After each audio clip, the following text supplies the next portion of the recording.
kung pwede lang 100 yung Yun nga eh. ang pwede mo pangalanan, gagawin mo gano'n kadami yung magagaling na player sa PBA. So hindi mo talaga siya ma-encapsulate or malalagay sa 50. 50 lang eh. So meron ka talagang kahit sa NBA, 'di ba? Meron ka talagang masasnub na mapapag-usapan mo. And masarap pag-usapan. Hanggang doon na lang muna dahil welcome to another episode ng Scribe Stand. Ako po si Carlos Sacamos at siyempre with my resident guest John Astorado. At kakatapos lang ng aming coverage ng 50 greatest players of the PBA announcement ceremony dito sa Signal Customer Experience Center dito sa TV5 compound.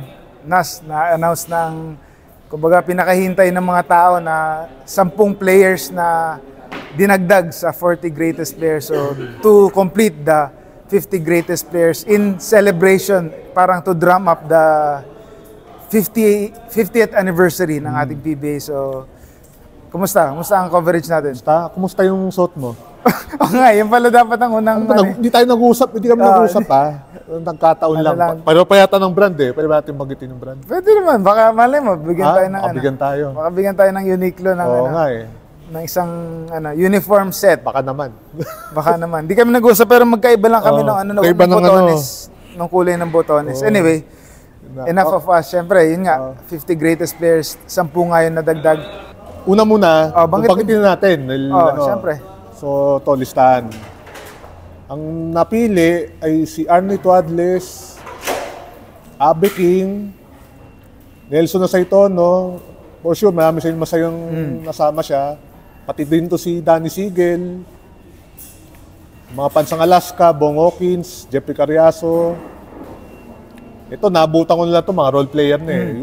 Napanood Manny Victorino, Yoyo Villamin. Tapos, makino-cover namin si Junmar Pardo and Scotty Thompson. Yan yung 10 na ni-name kanina, yung televised event dito sa TV5. So, sa akin, ako kasi before pa lang may rin ako na listahan. Na lista. Ang ko 13. And yun nga, lahat ng napili nandun sa 13 ko. So, may perspective, happy ako na napili yung mga worthy na dapat nandun na nung maybe nung 25. Obviously, nung 40, lalo si The Bull, Nelson Aceitono, kahit paano, recognize na yung career niya. Yun siguro yung highlight nung kanina, yung announcement. So, tingin mo ba, nabanggit rin yung chairman ng selection committee, si former Commissioner Sonny Barrios, and nabanggit niya sa mga criteria is dapat, kumbaga, pag nag-MVP ka, dun sa years na kasama nung pag-uusapan, pasok ka na. So, kaya nandun na si Junmar tsaka si Scotty. And bukod doon, syempre meron silang criteria na, syempre, kaya nga daw greatest eh. So, to simplify it, kailangan yung excellence mo sa court nakita talaga. So, kung hindi ka nag-MVP, kailangan exceptional talaga yung pinakita mo sa PBA within the last years or last decade or two. Or the entire 50 years na kung hindi ka nakasama dun sa 25 or 40 para masama ka naman ngayon sa 50 greatest. And yun nga, let's simplify it, Nas, no? Dahil medyo hindi natin abutan sila Sir Yoyo Villamin, Manny Victorino. Pag-usapan na natin 3 points. First point na gusto ko pag-usapan, Nelson Aceitono. So, ang gusto kong point dito, there's no bull anymore for Aceitono dahil, di ba, the bull nga yung kanyang, di ba, nickname, and parang 3rd times the charm na to para sa kanya.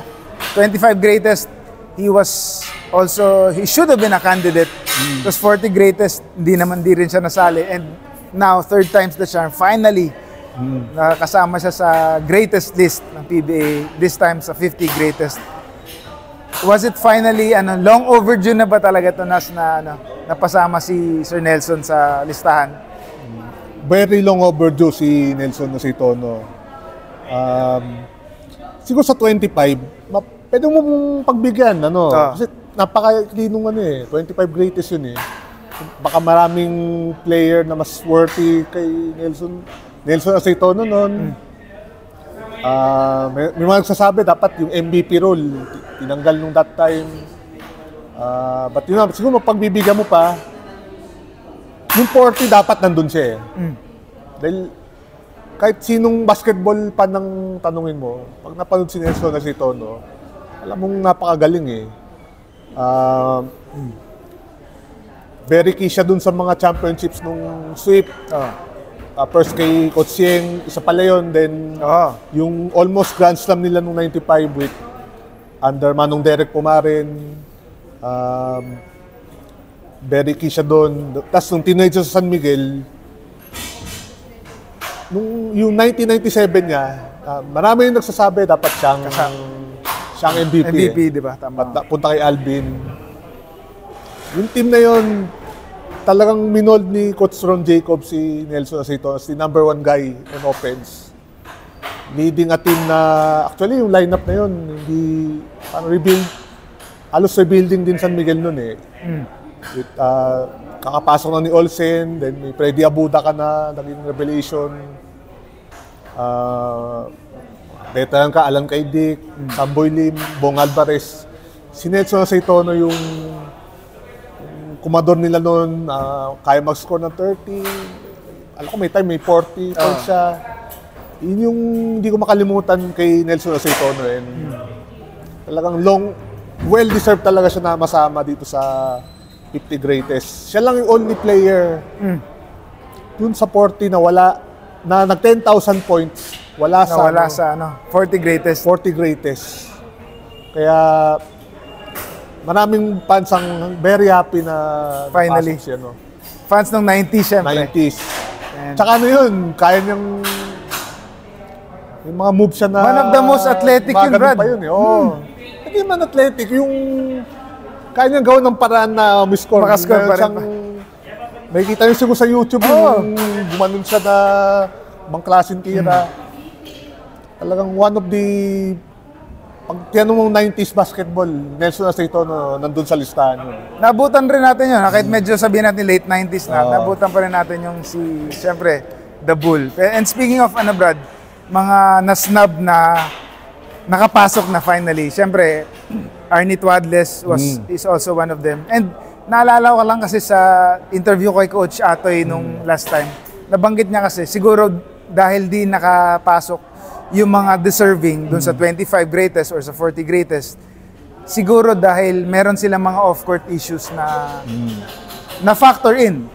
Pwedeng sobrang galing nila sa court, pero pagdating sa, pag sinama mo yung mga off-court issues nila, pwede kang magdalawang isip kung ikaw yung part of the selection panel committee, pwede kang magdalawang isip na ipasok sila dahil siguro sa mga off-court issues. And siguro meron mga off-court issues sila, Sir Arnie, but yun nga, this current panel, kumbaga na-plansya na nila at na-shrug off na nila siguro yung mga off-court issues and finally, kumbaga, siguro it's been enough time already to let go of the past and finally, isama sila sa listahan sa 50 greatest. Yung mga naulila ni Arnie Tuadles, they should be very happy right now dahil nabigyan ng recognition yung career niya eh. Actually, hindi natin napanood siya eh. Actually, hindi natin basal lang namin siya.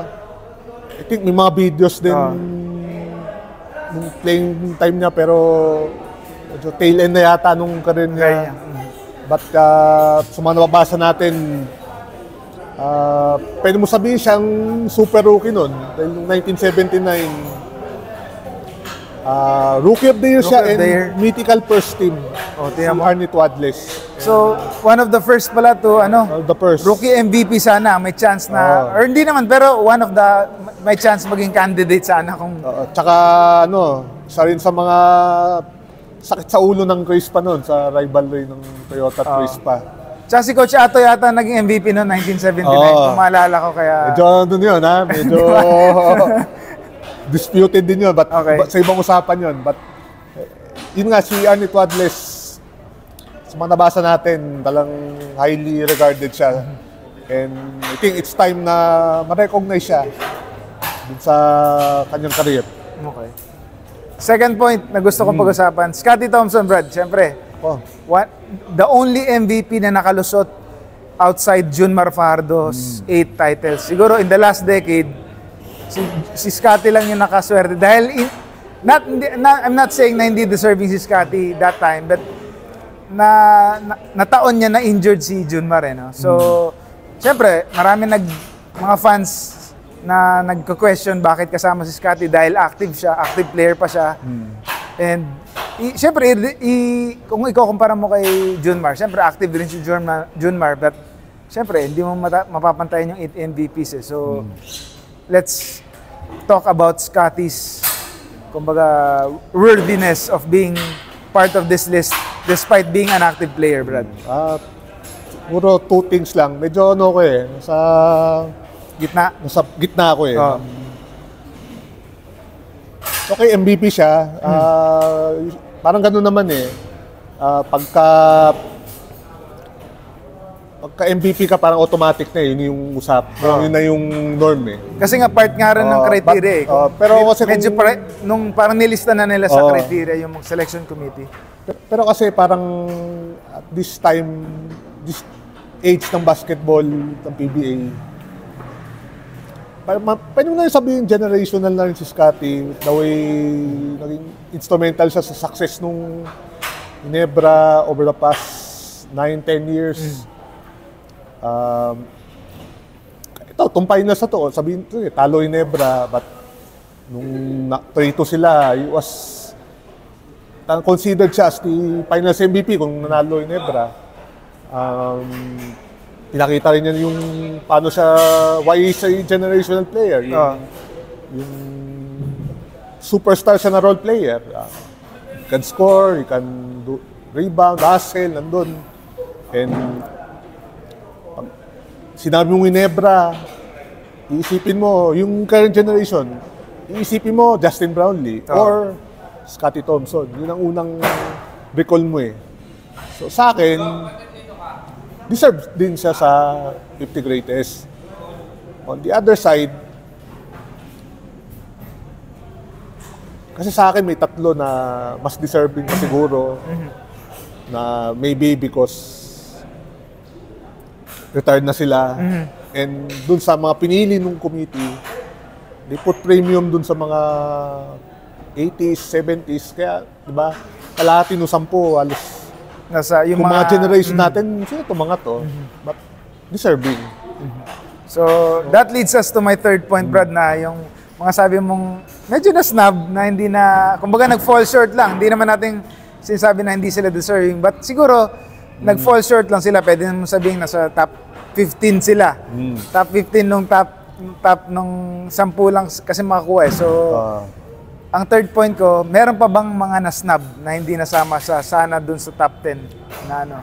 Unahin ko na, Brad. Dahil nabanggit na rin ni Coach Atoy dun sa, na-interview din natin siya, he's part of the selection panel. Ang isa sa mga nabanggit niya na medyo na-snub, na gusto sana niyang nakasama sana. Siguro na kasama dun sa listahan niya na ano, personal listahan niya, Olsen Rosella.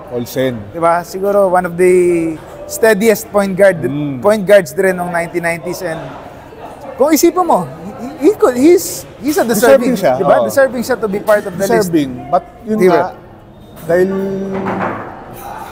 siguro pinarioritize nila na ma-recognize muna sila Arnie Tuadles, Manny Victorino, Yoyo Villamin, Abe King. Ang nangyari na-dislot si Coach Olsen. Dahil na rin,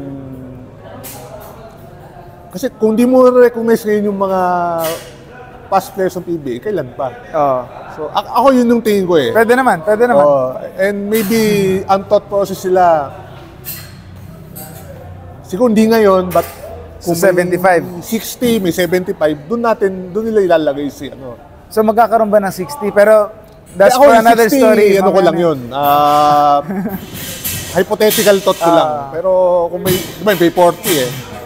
So kung let's say may ganun ulit, doon nila lalagay sila, no? Yan, So sino pa, bukod kay Coach Olsen? Pero sa akin, Olsen? doon sa mga honorable mention or na-snub, si Olsen, Coach Olsen ang pinaka ano sa akin. Ang Okay. biggest dahil May babanggitin ka pang iba? may dalawa akong ano eh. Ah, LA Tenorio, Randy Del Campo. pwede RDO LA, NLA. Tan. Ironman, 4-time Finals MVP. Kami siya awards eh, but maybe nandun sa listahan na kung di ngayon, next time sila. And technically current player pa rin siya. Hindi lang siya gamit, but current player siya. But si LA will get this through someday. And Randy Del Campo, ano din, very accomplished player. Dami din finals MVP, part siya nung cornerstone siya nung TNT. Yung mga success sila no, with Jimmy Lapag, Jason Castro. Of course, before Air 21, dominant player din. So, ako okay lang yung mga newer, mga bagong retirees or slash mga patapos na yung career. Maybe hindi mo na ngayon, maybe next time. Kasi kailangan mo na i-recognize yung mga noon na dapat nung 40 nandun. Oo nga eh. I would say, dapat si Arnie Tuadles, Abe King, Sa 25 pa lang, sa no? 40. 40 man lang. 40 man lang.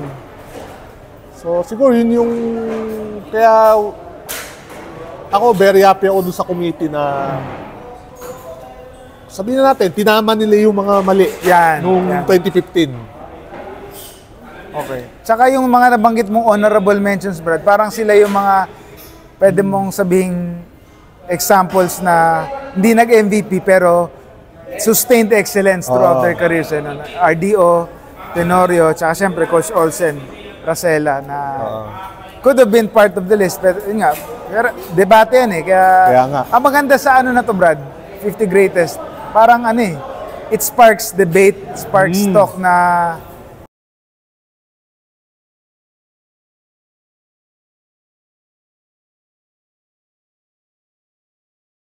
kung pwede lang 100 yung Yun nga eh. ang pwede mo pangalanan, gagawin mo eh.